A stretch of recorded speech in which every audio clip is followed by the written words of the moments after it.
Hello, my name is Shane Gillen, and this is my term project, the Truncated Platypus. The humorous name comes from my own embellishment on the common term project abbreviation TP. This is the opening screen of the project. You can see we create a new project, open an existing project, or play a finished project.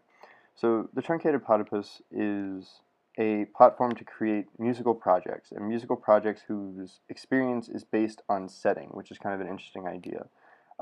This idea was first introduced to me by Roy Halladay through one of his TED Talks, and I was so inspired I felt the need to create a application to help other people make it. So here we go. Okay, so now we're back at the start page, and here we see the three buttons up at the top of the corner. So we're going to start by creating a new project. I'll go back and demo the others later. I'm going to call this project vid, and it's going to ask us where we eventually want to save this. So I'm going to save it on the desktop. Okay, so now we can open the CMU map, and you see at the bottom, and under instructions, it says import a WAV file to get started. It's important to note that only WAV files come in and out of the Truncated Platypus. So what this is doing is this is loading in the sound file from the WAV file, and it is storing them and associating them with colors, and will eventually, here after I import this one, associate them with regions. And what that means is that the audio files will be geotagged to the locations that I specify, or the locations that are in, say, this rectangle right here. So when we walk into that rectangle, the music in the blue track will actually start playing aloud on my computer. Let's cover CFA with one. That's where we'll do our testing later. And so we can select other shapes, such as this oval over here, and cover things. You can also delete tracks, but it will delete all regions associated with that track. So see how the oval is now gone. Let's import that again. Okay, one wave again, cool. And select that, we'll draw that oval right back. There we go.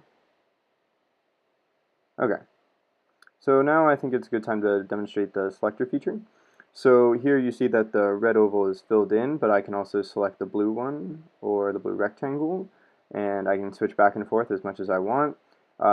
This gives you the power to delete the selected region, and then also once you have a selected region, you can hit the select button again, as I just did, and enter edit mode, where you can actually change the shape or change the size of whatever region is selected. Just click the select button to get out of edit mode and back into select. So here I select this, I'll delete that. Notice how I only deleted the region there, not the whole track. Here's a couple other shapes. Here's a triangle. Here's a right triangle, a little bit more strict. Thought it would be useful at times. And that's for the most part it. This button down here will save progress into a folder on your desktop. That's the directory we specified earlier. And it will contain a Platy file, which is a text file containing important information, and 3 WAV files, one for each of the tracks we imported, and one that is actually a mixture of the two sounds together. Okay, here I am in the south wing of the College of Fine Arts here at CMU. And if you'll recall, in the map we made earlier, we covered CFA with a huge blue square that covered the entire surface and was tagged to what I believe is a textbook reading. So I'm going to go in here, I'm going to select the file that I need, and I'm going to sign in with my Andrew ID and password. So it'll come up with a little dialog box, don't want to show you that. Now that that's going, it now loads the map, and you hear it's starting to play the music that is tagged in this square. And you can see that we are just slightly inside the square. And as you can see, we're also like right in the very corner of the south wing. Oh, I'm sorry, this is the north wing. Glad I have a map. Okay. Thank you for watching my term project video. I think the genre of location-aware music has a lot of potential, and I really enjoyed being able to make my own little imprint on it. So thank you for watching.